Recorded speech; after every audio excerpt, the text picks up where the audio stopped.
So, oh well, that's even better. Now we're recording. Welcome to the UNESCO Chair in Democracy, Global Citizenship, and Transformative Education, also known as DCMÉT en français, symposium in collaboration with the Pontificia Universidad Católica de Valparaíso. The title of the symposium, in the broad sense, in the general, is Dialogue and Emancipation. Hopefully we'll try to get to a bit of that here. My name is Michael Hoechsmann. I'm a professor in Ontario, Canada, Lakehead University, and I'm the chair of the session entitled Democracy and Social Movements.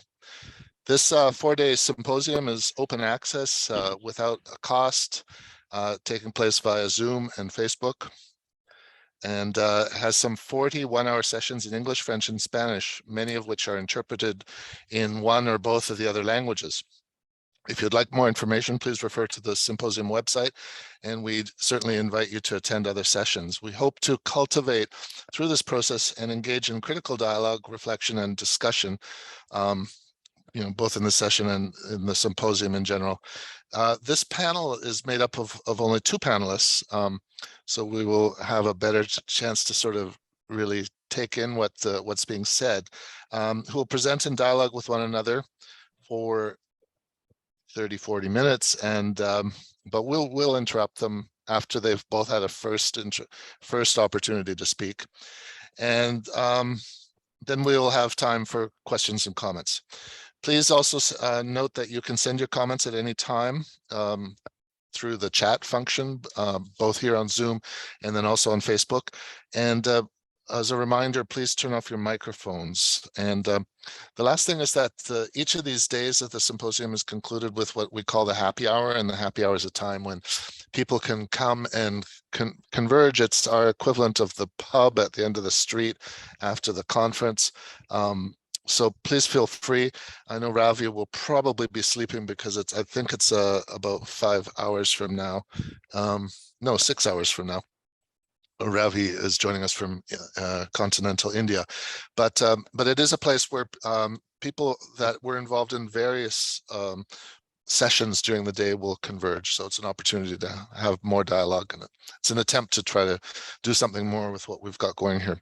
So it's my pleasure today to introduce to you Professor Dave Hill and Professor Ravi Kumar, who will be presenting here.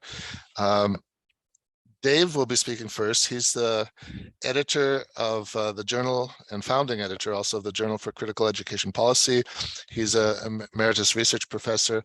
He's taught in a number of different places around the world. I see, as well as the UK, I see China and Greece here.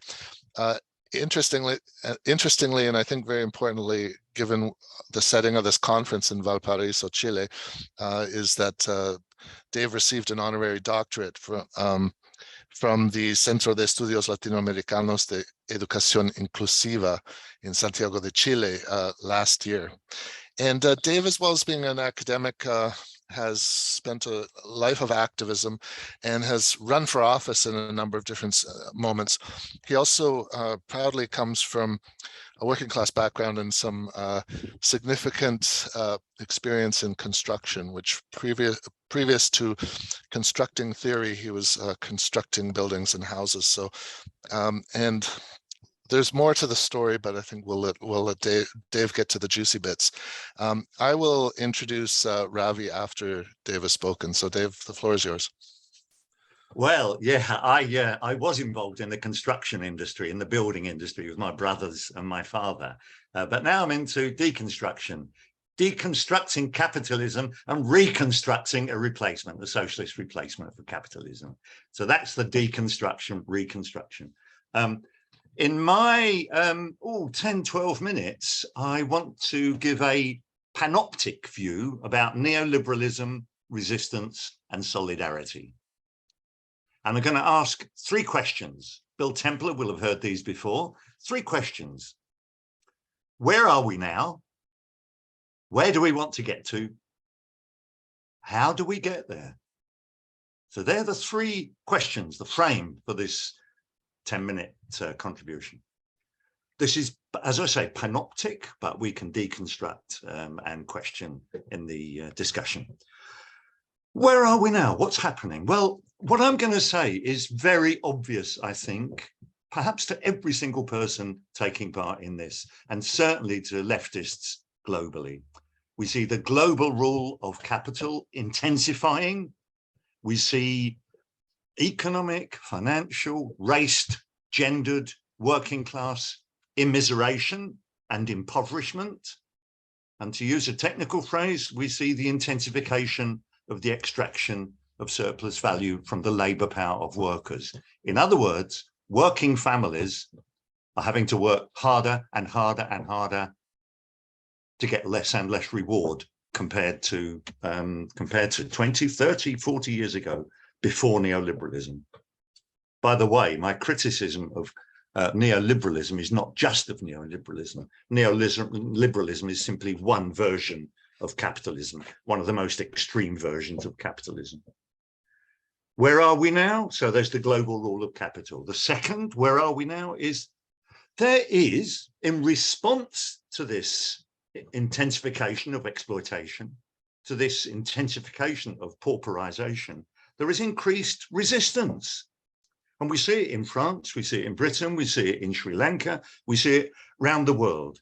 We see trade unions strike, sometimes unofficial pop-up trade unions. We see local groups, and we see social movements, which of course have always existed.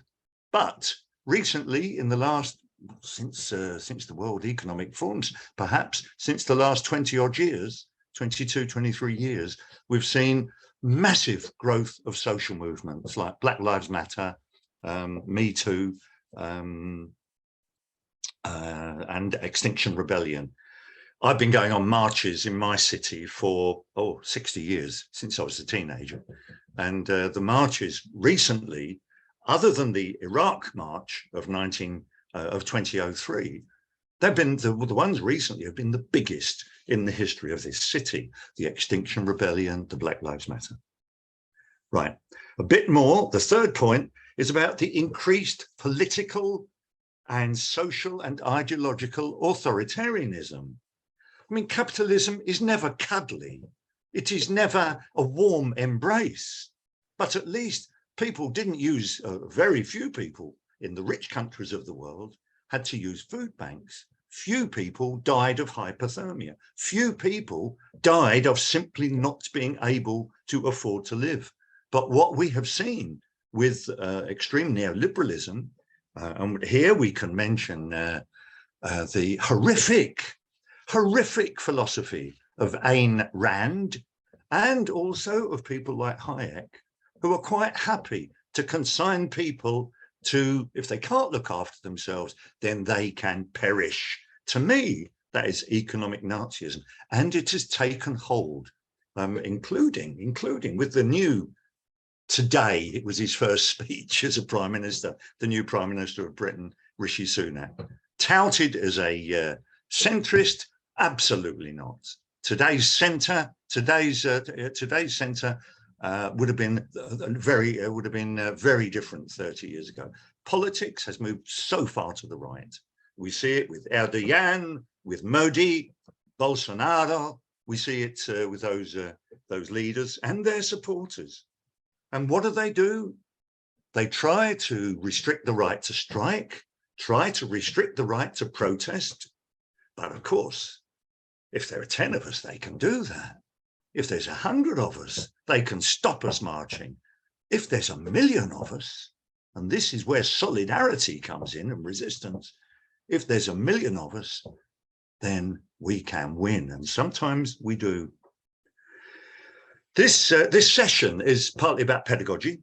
And so it's there's been thousands of articles and books written about the clamping down on curriculum, teachers' rights, on pedagogy, on schooling and on education. In fact, I was dismissed from one of my jobs when one of the British governments effectively removed issues of class, race, gender, politics and sociology from teacher education curricula. They renamed it. Instead of teacher education, in England, it's now called teacher training. Right. In summary, we're seeing a huge swing to the right, globally and in many countries.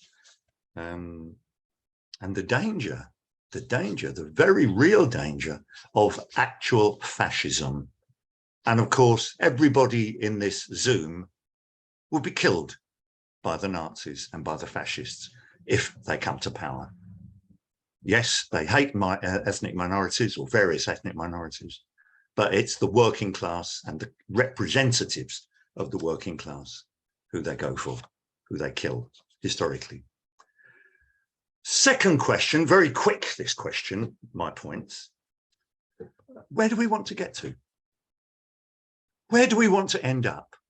What do we spend our lives doing? Everybody in this Zoom, hundreds of thousands, millions of radical socialist, social justice, communist, Marxist, Freirean educators throughout the world. Where do we want to get to? And we got three choices. The first choice is a conservative choice. Stay as we are. It's not too bad. We got a nice warm house, those of us who are in the various echelons of education. So stay as we are and look around us at the capitalist destruction of the environment, health, life, sign a few petitions, perhaps even go on a march. So that's conforming, the conservative approach. Then there is the approach which has got billions of adherents around the world, which is make things a bit better. Reform. Let's have regulation capitalism. Let's have a nicer, gentler form of capitalism with a welfare state. Let's have social democracy. Let's have meritocracy. Even if with a meritocracy, you get somewhere on merit into a hugely unequal society. But of course, speaking as a Marxist, speaking as a revolutionary Marxist, and as a revolutionary critical pedagogue, then of course we, together with Marx, Lenin, Freire, Trotsky, we all accept reforms and work for reforms. Of course we do. The regulations on labour, which give us some protections, even if they're being attacked. I grew up, look at me, I'm 77 years old. I grew up in the welfare state. I had free orange juice. I had free milk. I had free secondary education. I had free university education. I had a living grant that I could give my mum some money to while I was an undergraduate. Very valuable reforms. But reforms can always be snatched back, which is what capitalism does in times of crisis. And so we're seeing that, aren't we? We're seeing it now, globally, reforms being snatched back, such as the ability to live some years as a retiree, as a retired person. The third choice, where do we want to get to? The third choice is to transform, and that is the socialist. I mean, in the technical sense, the socialist, the Marxist, the egalitarian perspective.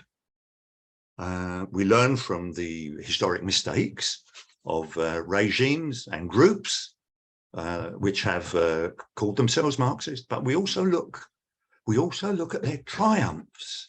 We look at things like Cuba having the best health service in the North, in the Americas. We look at the advantages. We look at what happens when a communist society suddenly becomes gangster capitalist, as in Russia and as in Bulgaria. I don't know about Bulgaria, but in many Eastern European countries, what happened when that, in many ways, unadmirable form of single party rule, what happens when that is replaced by capitalism? People die earlier, 9 years earlier in Russia. Okay, so to transform, to get back to education, then many of us engage in critical pedagogy. And there are various versions, there's liberal versions, and there's reformist versions, and I'm an adherent and write on the theme of revolutionary critical pedagogy. teaching people to be critical, but to be activist and to transform universities, the media, schooling, and society as a whole, not restricting critique to education. Final question, how do we get there? Well, there is a question about pedagogy. How do we get to this desired state of democratic Marxism, which is my desired state? How do we get there? Who are the pedagogues? It's not just teachers and lecturers and professors. It's neighbours, it's trade unionists, it's community activists, it's political activists. Pedagogy, as Pericles Pavlidis has pointed out, and Gramsci, of course, pedagogues are spread throughout society. But we have a privileged position, don't we? Us who are paid, or in my case, were paid good salaries to be a pedagogue. We have an enviable position. So how do we get there? Well, politically. See, I'm an activist, as perhaps everyone here is. I'm an activist in direct action, recently involved in a occupation in Greece, where I work sometimes, which was successful, incidentally, in getting a comrade reinstated. How do we get there? Marches, 1 million strong, 2 million strong. Ultimately, looking back historically, taking over. But then let's look at also the electoral arena, elections. As Michael mentioned in his introduction, I fought 13 elections, British Parliament, European Parliament, municipal, etc., etc. When I was Labour, when Labour was more left-wing, instead of expelling all the leftists, then I got elected sometimes, not to Parliament, but municipally.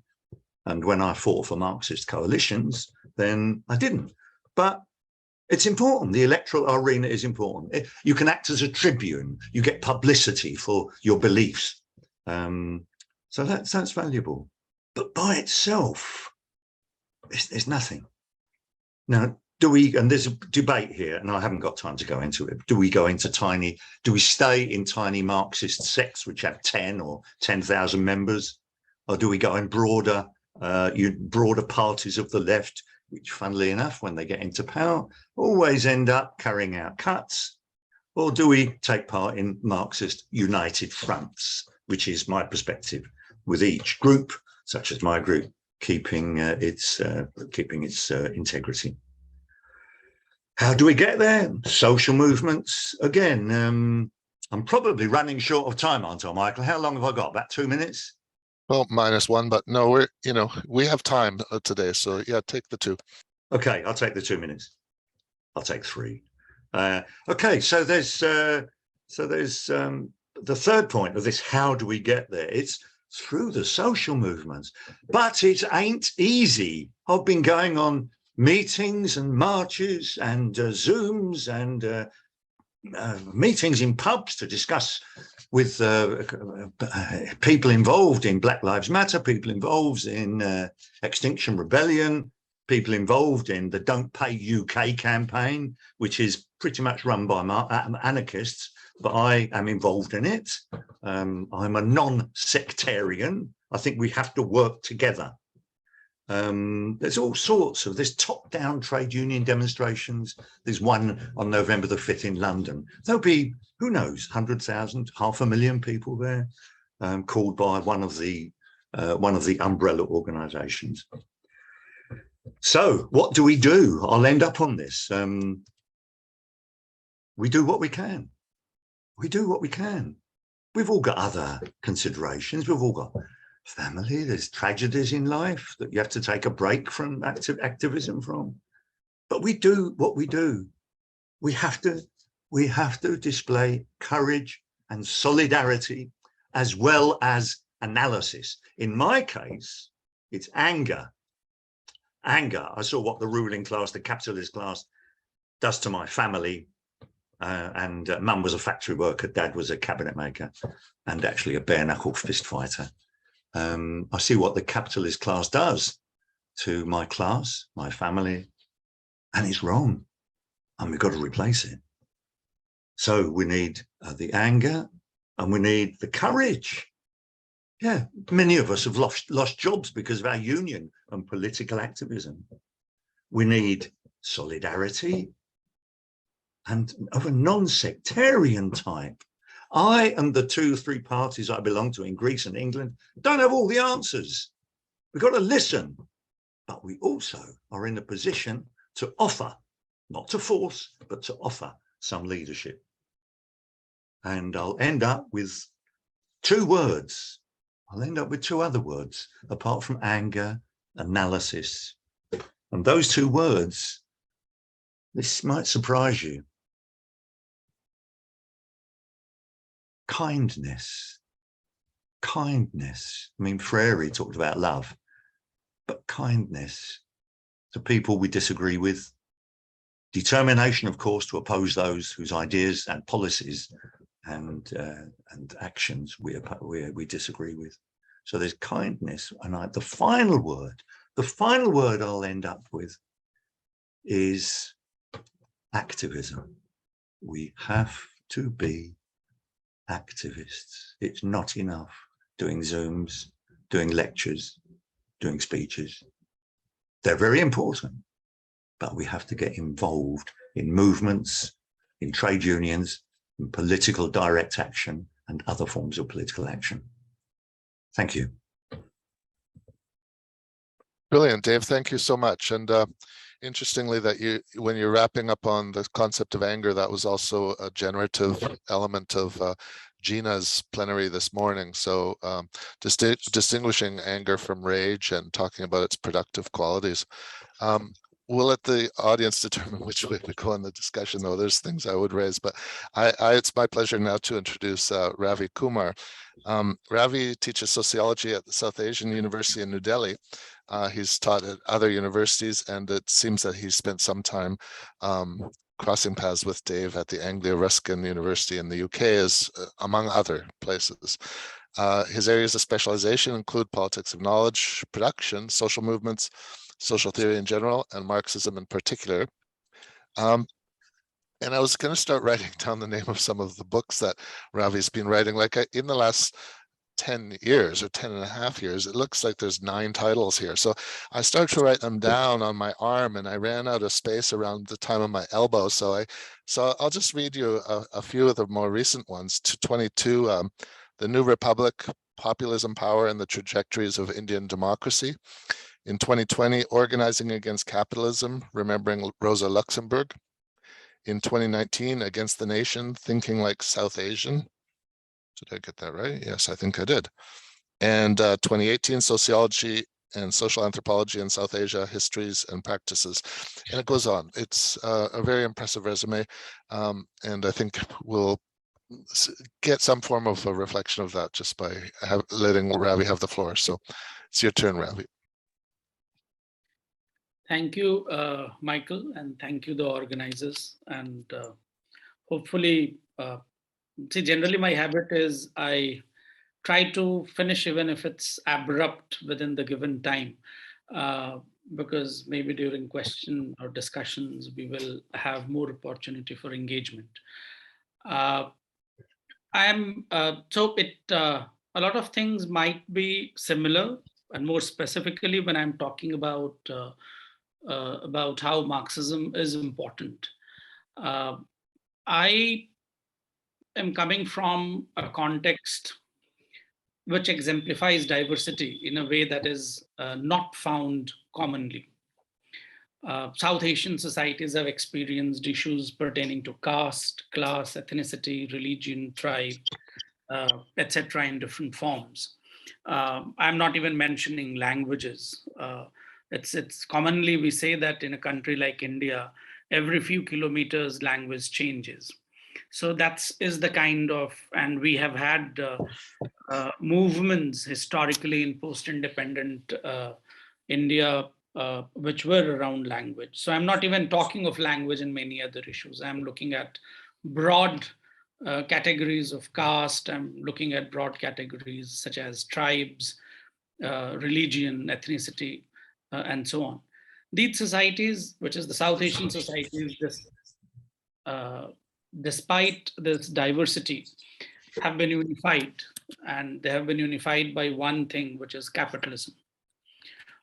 So there is this diversity, but it stands unified post-independence, which is post-1947, when India became independent, and along with India, Pakistan, and what you have, these other countries. Hence, the march of capital has continued unabated. This is exemplified today by the fact that Gautam Adani becomes the second richest person briefly in September 2022, but remains along with Mukesh Ambani in the list of 10 richest persons in the world.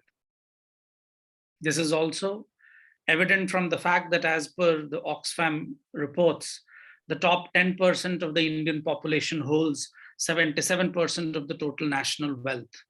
73% of the wealth generated in 2017 went to the richest 1%, while 670 million Indians, who comprise the poorest half of the population, saw only a 1% increase in their wealth. Even the number of billionaires increased from only 9 in 2000 to 101 in 2017. The report further tells us that between 2018 and 22, India is estimated to produce 70 new millionaires every day. Even the state, which is the Indian government right now, and I always take reports released by state governments with a pinch of salt, because I know they fudge the data. For instance, you maybe or may not be knowing that the Indian state for last few years had stopped a lot of surveys which used to give us data on the actual condition. And it has been done for reasons that one can understand. You basically do not want people to know what is the state of the society and economy. So even the report of the government says that around 15% of the working population earns less than rupees 5,000 a month, and 5,000 rupees is $60 approximately a month. And we know that the population will be more than 15%, but because this is the government saying it, but even 15% is huge number in absolute terms. The top 0.1% has been found to account for 5 to 7% of the national income. So this is about class inequality, which has become starker during last few decades. We also know of unequal participation of the oppressed caste groups in occupations such as top positions in corporate houses, media groups, etc. The same is true of tribal communities and religious minorities, more specifically Muslims in the country. For instance, a 2022 report this year says that the so-called upper castes who are up in the ladder of caste hierarchy, around 88% of the top leadership position in media is occupied by them. They write 60% of the articles in the newspapers come from people of such caste orientations. And less than 5% of the people belonging to what we call the oppressed castes, which are down in the ladder, contribute or become part of these kind of exercises. The statistics, one can go on and on. I actually was putting this statistics to give you a sense of the kind of diversity and in terms of inaccessibility, in terms of marginalization that people in this part of the world experience. Though remember, we are considered to be one of the emerging powers or maybe already emerged powers when the prime ministers of countries in this part would go and hug prime ministers from United States of America and Britain and would address massive gatherings in stadiums in those countries. So this is the kind of situation that we are in. But as I said, this is only a partial view of diverse inequality that exists in society. This reality is reflected in education, where discrimination in accessibility, biased curriculum and syllabi, and pedagogical methods that reeks of hegemonic interests galore.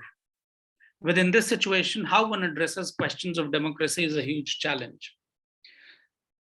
And here I would bring in Anglais, who pointed out that democracy would be wholly valueless to the proletariat if it were not immediately used as a means for putting through measures directed against private property and ensuring the livelihood of the proletariat. He would have argued that certain measures will be sufficient to abolish the misery and evils of the present day society, but it is not going to work in the long run. And it is this idea of reform in the present times that needs to be seen. And I think it is important because generally and I'm going to go back, I will be coming to social movements. The idea of reform has become the central argument of today's movements. In that, what has in this process happened is that the simultaneity of a revolutionary transformation of the social and economic structure has been forgotten. It is the reform which becomes the central point. There have been, and I'm not the first one to talk about it, while talking about the the women's question, people like Alexandra Kollontai pointed out how reform is important, but by doing reform does not necessarily means that you have contested and defeated capitalism, which is responsible for creation of the situation in which we are. If we remember Gramsci, who would have said that fascism, when he was being asked about the role of the Communist Party in Italy, he would say, we forget when we get into alliance with the liberal bourgeoisie, that it is this bourgeoisie which created conditions for the rise of fascism. And now we are talking about going with them. Hence, this simultaneity of reform and revolution, keeping in mind the centrality of class question, is extremely important. We are also privileged in 2022 to have witnessed a long history in front of us, a history which is a history of which I think in a different way Dave was pointing to, different forms of government, revolutions had happened, governments came into existence, but we have still not been able to resolve what real democracy means. We have had different forms of capitalism, we have had different forms of non-capitalist governments, but how does one understand democracy today? It's still something that we all are grappling with. And I think this is an important question that we need to think about, because historical researchers do point to the fact that all this has happened. However, the characteristics of the post-revolutionary forms of governance and revelations of different kind from the experiences in those countries does not justify the oppressive capitalist order. The need today is to think about how an anti-capitalist framework of democracy can be conceptualized and actualized. Rather than this, what capital did was to have an all-out rejection of those experiences through academic and political discourses, and established that only its rule, which is the rule of capital, has the ability and longevity to provide alternatives. This has happened in anti-Marxist discourses in academia as well as in politics. It is important to note that capital lives and survives and legitimizes its regime of oppression and exploitation as it establishes itself as the only possible form of economic system. Those who fear and abhor any alternative to it suggest changes within it, forgetting that those changes are mere temporal plugging of the leaks within the system. They are neither inquiries into what causes those leaks, nor examination of factors that led to such situations. The crucial analytical tools of looking at society and economy as a process evolving dialectically through a historicized time frame are completely absent. Democracy today needs newer conceptualization, as all forms of a state have shown us that they could not ensure it. Capital, which permeates our lives and which makes us live embodiments of its existence, prepares us intrinsically as undemocratic, clashing individuals and collectives. It can be challenged only through an idea of democracy that permeates our being, and when we become its live embodiments. It might seem a difficult proposition, but this is what the Freirean principle of conscientization or Marx's idea of consciousness built through movements promises. Movements, therefore, become vital sources of pedagogy in this sense. They are instrumental in constantly questioning what exists, hence creating newer ideas which emerge not only out of material conditions, but creates the movement, but also in the process of dialogues about those material conditions and its alternatives. This process of questioning and participation enters the lives of people who are part of it. They embody the ideas of those movements. The formal education system becomes a gatekeeper, which asks students to keep aside their experiences and experiential learnings, and then enter the prolonged process of education. The learning from life and the learning within institutions become disjunct. When I saw small children playing games, which reflected the ongoing movements in areas where long drawn armed struggle went on, it raised this question much more strongly. Those questions don't figure in the schools and colleges. These are sanitized spaces where societies are not, societies are not present. And you need to only look at the precarious working class, women working under double burden, Dalits, Muslims, and tribals. There have been efforts to bridge this gap in education. Claims can be made about how a lot of changes have happened, with chapters on some of the leaders being introduced and many scholars' readings being included. But has it motivated students to contest the issues they were raising? Is there a motivation for radical socioeconomic structuring? Answer is simple, that it cannot be. Formalized sphere of education needs to be broken. Social movements as sources of pedagogy can be used to do this. The challenge will always be as to how to do this when the system is controlled by the state and capital. Neither the state nor the capital would allow this to happen because it jeopardizes their existence. By including certain discourses or by furthering certain discourses, what capital did was to divert attention from itself to some of its characteristics. So I'm saying that capital as a foundational form and some of its characteristics become then two different things. In places such as India, the radical educationists got perturbed with the neoliberal onslaught, but they could not see anything beyond welfarism as an alternative. Capital remains entrenched in its position, knowing that the opposition is oscillating between welfarism and neoliberalism.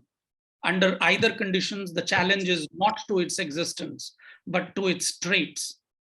It might have to retreat a bit, but it won't have to surrender to a completely new imagination of socioeconomic order.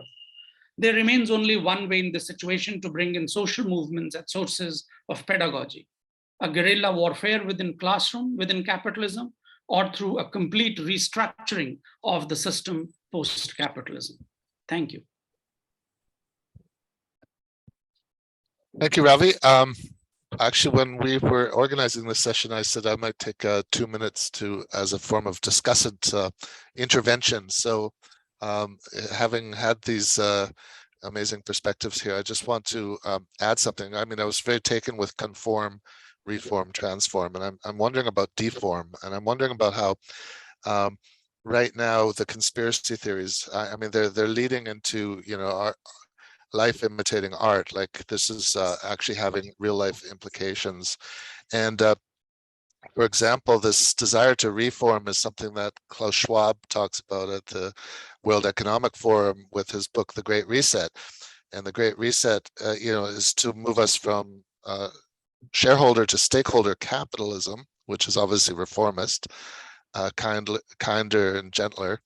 And yet this has been taken up as the cause célèbre by the large part of the anti-vaccination movement as proof that there's this attempt by global powers to impose a new state of, whereby people are somehow disempowered, enslaved, taken, all possessions taken away, etc. And this gets me thinking too about this idea. It's from Stuart Hall in Britain, this idea of the state was socialism's caretaker.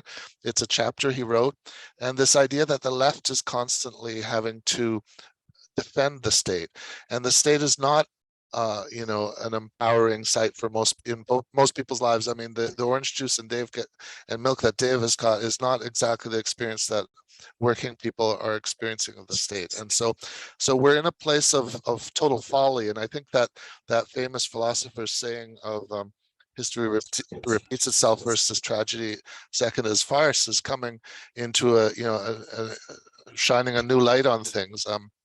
Things have become terribly mixed up. And what's really interesting is protests is now something that the right is trying to reappropriate, so that the right is pushing against big pharma, the right is pushing against big media, the right is pushing against big government, is pushing against big corporation. And so it's almost confused matters to the point of who's protesting whom to what end. So some of those clean lines that we saw in the 20th century are getting quite confused right now in this area of deform. So that's the discussant's words. I wonder if that's probably so much that Dave and Ravi want to tackle, but I wonder if we could take a question or two as well from the floor, and then we can let Dave and Ravi sort of, work with what has been offered to them and speak again at length, as they are wont to do. Any questions?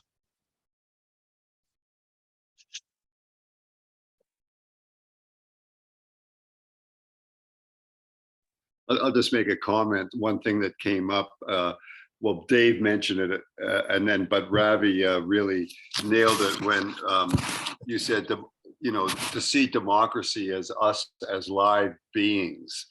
And I flashed on Prime Minister Jean Chrétien in Canada in the 1990s in defending the neoliberal policies. He actually said publicly, some people will have to be sacrificed. So, it's in the language, even if we look carefully. But that just popped into my head. And then Ravi said, oh yeah, democracy is live beings. And yet leaders admitting, yeah, we're going to have to sacrifice some people. That's just a comment. Brilliant, thank you. And would anybody else like to add a comment or a question before we would give the floor back to Dave and then to Ravi? Oh, there's one. Io. So thinking about this sort of personalizing the resistance in my own life, and I think this is maybe emblematic of a sort of larger problem, is that the more this sort of immiseration and pressure increase, the less energy and capacity we have to engage in forms of direct action. So I myself have been deeply politically motivated throughout my life, putting my body on the line, but I've realized that in my employment, I suddenly feel this incredible sense of weightiness of like even being able to do basic things like shower or visit with friends is limited. So to the extent that like larger sort of purposes become possible, and I think I'm in an incredibly privileged position being a PhD student and having funding and all of this, and this is still the case. So I wonder about the capacity of, people just facing housing insecurity, food insecurity, of that just like complete inability to conceptualize the being able to participate. I wonder if you could comment on that. Help. Yeah. That's good. That's the precariousness of life and people's ability to act once in those conditions. Dave, do you want to jump in? Yeah, great. Okay, Michael, that's lovely, that deform, conform, reform or transform. And of course, if it's conforming, and to an extent, if we carry on with minor reforms, then we are still seeing the deformation of humanity, the deformation of the human essence, the deformation of what it is to be human, which is to be cooperative, kind, supportive to each other. So we are seeing, I mean, Marxists have written a lot on this about what capitalism does to the human personality, to the human person. Second point you made was about the state and socialism. And I'm, in my political experience and my understanding, the state, this is very bald, but the state, as Marx put it, is the executive committee of the ruling capitalist class. And this was hidden by Keynesianism in the 30 years after the Second World War. But now it is naked. I mean, I look at what the British government is doing, and you know, I presume you're aware that we have a revolving door. We have a new Minister of the Interior, a new Chancellor of the Exchequer, a new Prime Minister every few weeks, and they are all grotesque. They are grotesque in their absence from their experiences of everyday life, absence of understanding. And this has become very obvious during the online debates that they've had. So in connection with the state and what do we do about the state? We get rid of it. We get rid of the bourgeois capitalist state. And in some cases, that might be dual power, like what happened in the Russian Revolution. And it happened actually in many cities throughout the world. I used to teach in Limerick on the west coast of Ireland. Did you know there was a Limerick Soviet?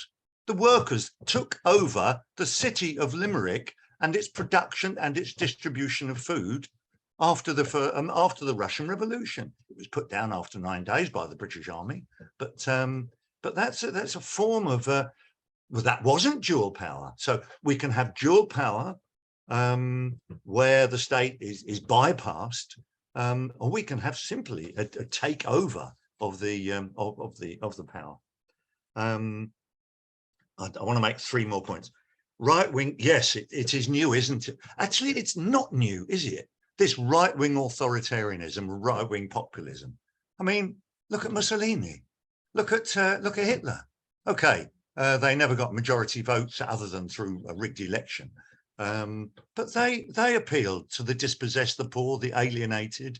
They were an early 20th century form of right wing authoritarianism. The trouble is that for too long, people have, but I'll end on this point on a positive note, that there's been one class aware that there is a class war going on. Warren Buffett, the American multimillionaire, billionaire, has said, there is a class war going on and my class is winning. And that's because the working class, by which I include professional workers, I have basically a binary definition of social class, people earning 60,000, as well as people subsisting on £10,000 a year. But there is a battle, and the representatives of the working class, many trade union leaders, could say most, certainly Labour Party, Parti Socialiste in France, Bloc Esquerda, and in Portugal, and the Partido Socialista, etc., etc., etc. They've given up the battle. They're not fighting the class war. You just listen to Keir Starmer's leader of the British Labour Party, who's expelled most of the left. You listen to his speeches. He wraps himself in the flag. We're all British, proud to be British, he may have said in a speech this morning in the House of Commons. Nothing about division, class war. Okay, so that's populism, and which is why people like Ravi and me, and perhaps some of you here, are Marxist, because we see there is a class war going on. Ravi talks about social explosion, and yeah, I mean, the ruling class is worried. It's worried, isn't it? It's worried that there's going to be mass riots and mass rebellion as this winter in Europe certainly proceeds. And again, a positive point, people see through the hegemonic ideology, the material conditions of people's lives. If and when they change dramatically for the worse, they start seeing through the ideology that everything's okay, everything's hunky-dory. They say, no, it's bloody well not. We've got to do something about this. And we have to be there. We have to be there with our experience, with our knowledge, working with their experiences and knowledge to join in the battle, in the class war. Two more brief points. David mentioned, David is so right. Some people will have to be sacrificed. Has ever been thus. What happened to the Aboriginal population in Australia? What's happened to the Native American population in North America? If people are not useful for capital, they die. And so, I'll just give a little. There was a speech in the House of Commons by a left-wing Glasgow, very poor part city of Britain in those days, when the government was putting up the retirement age, and he said, "Mr. Forgive the Scottish accent. This is a Scottish accent. Mr. Prime Minister, you're putting up the retirement age to 67.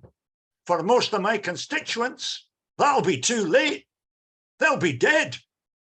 And it is true that the working class in Britain, the people like my twin brother, carpenter, die 10 years earlier than people in more privileged positions and have 19 years less healthy life. What is that if it's not class war and class genocide? And the final point in response to, I'm sorry, I can't pronounce your name. Yoit? It's Io. Yeah, and I'm also deaf, so I can't hear very well. But my very final comment is this about, and I didn't hear exactly what you said, but it's about the importance of solidarism and solidarity with each other. And I put a tiny bit of flesh on the bones of that statement. It's the social solidarity and support. It's the ideological and political solidarity. You are not the only, there was a television program in England, the only gay in the village. You are not the only socialist or revolutionary or Marxist or anti-capitalist in the staff room or in the place of work. So there's that social, ideological, political solidarity. And finally, and this relates to kindness, there's also the emotional solidarity. We need a hug. We need to hold hands with people, even if we're a tiny minority. We need to hold hands with people and get and give emotional solidarity. So solidarity, comrades. Ravi's, I think it'll be time for you to take the floor and to speak at some length. We have about 7 minutes left in the session, though. But if you could finish us off with something about holding hands, I think we'll feel more comforted. It'll be a good, rousing end.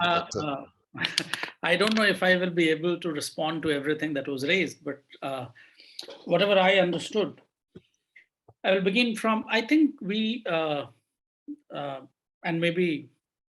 I don't know when or how, but we can carry on this debate further.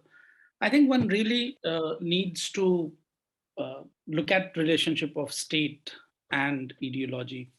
And I'm talking it primarily with reference to state and socialism part that was raised. Because a lot of scholars have pointed out that if we look at state, and we have seen that in experience as well, the movements, when they capture the state, they tend to replicate the state. And that is where the problem arises. Because then you are replicating the capitalist state when even when a non-capitalist movement comes to power. And I think it is important there to really thrash out this question of how will this work even when revolution happens and when the proletariat comes to occupy the power. how will it be? How will that imagination be? So that is something that I think we really need to think about. With regard to Iowa's this thing, if I've understood about this personalization of resistance and the dilemmas that were, so I haven't read it anywhere, but and I think that I have coined this term. I might be wrong. I say that, you know, what capitalism has done is it has made us self-oppressive. And therefore, capital today does not need mercenaries of any kind. We all have become mercenaries of capital. And this comes from the fact that the realization, you know, and again, I'm re-emphasizing that the context from where I'm speaking, this part of the world. First, who is a worker, who is not a worker? And, you know, past few years I've dedicated, and my writings I've tried to grapple with this situation with reference to education. That, you know, bringing in Marx and debates on Marxism about who is a worker. You know, in a country like, in a region like South Asia, for instance, teachers have their own unions, the librarians will have their own unions, the gardeners will have their own unions. Then you have unions on based on caste, then you have unions based on tribe, etc., etc. We forget that all of them are workers. Because that, in today's time, Michael, if you remember in the last meeting we had, I was saying that the new education policy is out there to dismantle the public education system of whatever small kind we had in this country in India. So now the resistance, there is hardly any resistance because of this historical flaw of conceptualizing worker and unionism. There is hardly anybody standing up. Teachers are being thrown out of jobs. Number of teacher vacancies have gone down. We have already made the non-teaching staff contractual. We are hiring them through private companies, etc., etc. Hence, I think this is happening because all of us have become self-oppressive. We are mercenaries of capital. Capital has, it has surrounded our being in such a way that it is not letting us move in direction of resistance. So we really need to think on this aspect as well. Lastly, on the right wing appropriating a lot of protest forms. Right wing, again, I might be wrong, but I think the right wing resurgence in a place like India is different from Bolsonaro's and Johnson's. And why I am saying this is, we have a right-wing government, but the ideological plank of this right-wing government is provided by an organization which has worked tirelessly, and I am in awe of them. They have worked tirelessly since they came into existence in 1920s. They have continuously been working on the ground. And it is this strength, the strength provided. So in India, you have this interesting thing wherein the corporate capital wants the right wing. So it's a combination of the ideological strength by this organization. In abbreviated form, it's called RSS. And you have the corporate capital support. And that, I think, makes it so they have appropriated right, left, and center Marxist thinkers as their own people who fought against Britishers. They are creating new symbols every day. So it's something which is, I think, very, very interesting, which is happening in this part of the world. So appropriation, yes. And one really needs to, so I'm only giving points to think about. That is another thing to think about. In social movement studies, we give a lot of importance and significance to color, to symbols of leaders, to symbolisms of different kind, basically. Now, how are those symbolisms playing in today's right-wing mobilization vis-a-vis the, I would say, a Marxist mobilization? Like Marx was wary of using the term socialist when he was writing Communist Manifesto, I am wary of using the term leftist today. On account of the the varieties of left that we have. So one really needs to then think about the role of symbolisms in these two camps. I think that's it from my end. Very good. Well, we've actually come to the end of our time here. I'd like to remind everyone that it's in 4 hours and 45 minutes would be the happy hour time, should any of you wish to come together again at that point. It's 8 p.m. UTC, Coordinated Universal Time. As well, in terms of other sessions this afternoon, there is one, I think at 3:30 Chile time, which would be 2:30 in Eastern Canada and the US, and various other times around the world. But it's on the urban commons, citizenship in the urban commons. But we've had a really special opportunity today to hear Dave Hill and Ravi Kumar speak. Very nice. I think Levi wants to say something. It's at the Urban Commons. It's at 4:30. 4:30 in Chile. Yes. Yeah, so it'll be 7:30 UTC. I know we're getting some mix-ups around the timing, but 4:30 in Chile, 3:30 in Eastern Canada, and we would welcome any of you to return and be there for that. And yes, again, a special thank you to Dave and Ravi for this very warm and insightful session. I don't know if you have a last word. You want to send us out the door with something, one of you? I have a feeling that the temptation might be too great to pass that up, eh, Dave? Educate, agitate, organize. With that, we will call it a session. Thanks very much for everybody for your participation, and thanks again to our special guests.